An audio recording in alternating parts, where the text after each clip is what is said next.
morning. My name is Kevin Shade. I am up here before you today because Pastor Matt was really nice enough to let a couple youth have a week in the middle of his sermon series. I want to thank him today for that great opportunity because I just love doing this. His sermon series is on the red letter questions that are found in the Bible. And even though he's not here today, his show must still go on. How are you? So a little about me. I've been going to Glenmar for about 13 years now, and this is the second time DC has pulled me into preaching for them. I'm going to be a senior at Mount Hebron High School, and I play on the soccer and basketball teams there. Being a senior this year, it's kind of an important time in my life. I have to fill out college applications. I have to take my SATs. I have to keep up my grades, although I don't want to in my senior year. I have to lay it all on the field one last time so that hopefully I can win that championship I came so close to last year. I have to fill out financial aid forms for my family to help them out. And I have to hope I get into the colleges I want to. And after all that complaining I just did, all that Jesus says to that is, where is your faith? It's a simple question that crosses his mind whenever we get caught up in all these earthly things in our lives. Did you notice that none of that, what I just said, had anything to do with God? It was all about me, myself, and I. It's a problem we all have because we're only humans. Society tells us a million different things that we should be worrying about that distract us from God, and then we lose our faith. Let's slow down and reflect on what faith actually is. I found that it meant the confidence and trust in a person or thing. You don't have faith in someone or something if you don't have a full 100% confidence and trust in them. That's a simple definition that makes us all realize that we don't have faith in God. The only one who ever did was Jesus, and we fell short of being like him a long time ago. When we come across some problem in life, rarely do we go right to God for his help. Normally, we try to figure out on our own and help ourselves through the situation. And see, that's the problem. That doesn't work. If you could have solved it, you would have done it the first time. But you didn't, because you can't. What you should have done the second time is just gone right to God and asked for some help. You would have saved yourself a lot of embarrassment, and you wouldn't have made that same funny mistake twice. See, I have this problem a lot too. I'm an irrational kid, just a teenager, and I sometimes get these feelings like I'm Superman or some kind of stud out there who can just do anything I want to.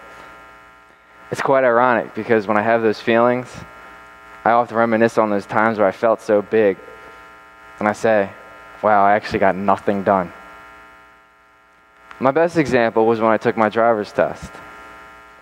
It was the last day of school, my sophomore year. I just finished my finals, and summer was finally here. All I had to do was take what I thought was a really easy test. So I got there, and I was a little nervous, but I really thought I was going to pass. So the lady got in my car. I had my shades on. I was looking around the car, like, hey, you like my ride? Because I drive a minivan. Who does not like minivans? She just glared back at me, and I got the sense that she did not like my minivan. It kind of offended me at first because, who's so cruel that you would offend someone in a minivan? The number one rule in my car is, if you're not going to offend Big Mama and hers, why would you offend me? You know what I mean? It's just so rude. So I got onto the course, and I was driving, and I was about to make a turn, so I put on my turn signal, like any good driver would do when they're on that course. But before I turned, she told me to back up, so I proceeded on to backing up. I had one hand on the wheel, the other one on the headrest. Then I realized, oh wow, my turn signal's still on. I'm not turning. So I made a little movement with my pinky to turn it off. She then told me to stop the car. I was like, wow, I passed already. I didn't do the 3-point turn or the parallel parking. But then she said, step out of the car. And that's when I had failed the test. My day was absolutely ruined. I had no more Superman feeling. I was angry for a few days after that. I was wondering why God would let that happen to me. I wanted that freedom so badly, but I just didn't get it. My parents talked to me. Eventually, they settled me down. All he had to do was just go out and practice more and not make that same mistake again. Now that I look back on that experience, I wonder, where was my faith when I was going through all that? The answer is, I just didn't have any. I needed to slow down and just listen to God. Getting my driver's license didn't matter at all to him. It only mattered to me. I was only thinking about me. I didn't realize that not getting the license my first time wasn't the end of the world. I'm going to get it someday. And I thought it would be really cool to tell you guys that I drove here today in my minivan, all alone, and it was legal. Our gospel reading today takes place just after Jesus made a miracle. He had just a few loaves of bread, and he managed to feed thousands of people. And then Jesus and his disciples are out on a boat at night, and a storm comes with raging winds, and they all get scared. So they wake Jesus up really quickly, and they say, "Master, Master, there's a storm." And Jesus wakes up, and he calms the storm and rebukes the winds. And he says to them, "Where is your faith?"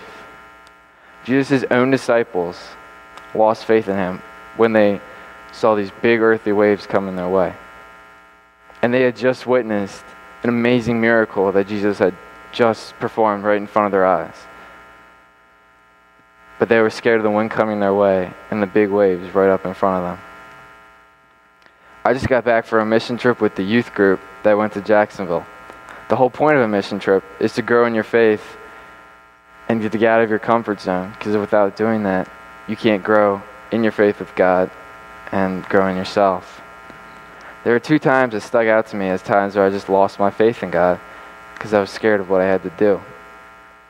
One day when we were there, we went to a day camp for inner city kids that was meant to keep them off the streets. It was called The Bridge. It was a camp for inner city kids that were recruited by the leaders of that camp to come there because they had really bad home lives. There were too many kids, the parents were on drugs, one parent could be in jail, or even both of them.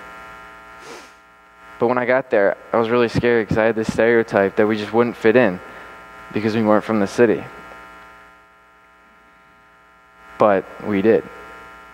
They took us with open arms. I went into this English class and helped the kids out in there. And I had a couple of kids call me over and say, "Hey, can you help us out with the work?" Because they didn't want to do it.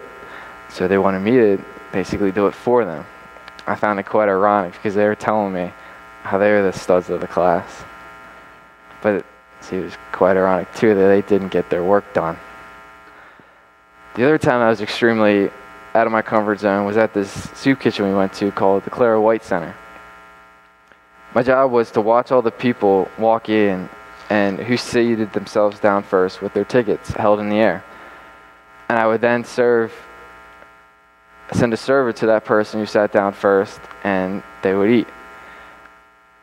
But some people got in there and they wanted their meals now. They were a little bit greedy. And they started yelling at me when they did not get what they wanted. I was working with my friend Wendell Wilkowski, and he was kind of like the backstage guy. I was up front on stage, so whenever anything went wrong, I was to blame. I had a lot of blame that day. A lot of people were screaming, "He should be fired." But I was just a volunteer there trying to do my job. And then I had this full-grown man yelling in my face that he wants a Diet Coke. I just ignored him because we didn't have any Diet Cokes, and I was so busy. Turned out that was a bad idea. This really angered the guy, so he stood up real big in his big blue shirt and his big arms and his big baseball hat, and he said, "You're absolutely no use at all. Where can I go to get my Diet Coke?" My jaw just dropped as I looked around for a little help, because last year they had a few bouncers there, and this year they decided to cut back and not have any. So it's just me against this big guy looking up at him, a little bit intimidated. But the next server came, and I told her where to go, and luckily I was no use to him at all, so he just walked away because I was that useless to him. Both of these two experiences in Jacksonville turned out to be great experiences. When I went to the day camp, I overcame the fear I have of the wind coming my way, and I had a great time with those kids there. At the soup kitchen, I overcame the fear of the big wave that stood right in front of me, in his big blue shirt and big hat and big arms. God got me through those uncomfortable and scary situations I had, but had I kept my faith, I would have never been scared. I would have known that I would be fine with doubt, no matter what happens. As Christians, we are called to go out of our comfort zone so we can grow in our faith. We can't just stay in our minivans all day and let the world pass us by. We have to get out of the minivan and serve. Think about the times that you deny an opportunity to serve. Is it because, A, you don't have enough time? Or is it because it's just too far out of your comfort zone? I know a lot of times, especially for me, it's because it's too far out of my comfort zone. But that's not supposed to be the case. We can only grow in our faith the most when we have to serve someone. And if what you're doing, you're always comfortable with, maybe you should be trying harder. Maybe you should be doing new things. I want to leave you guys with a message today that we won't always remember to rely on God when we're facing a pressing situation, but we can try. And that no matter what the problem is you're facing, it's not too big for God. So keep the faith. Amen.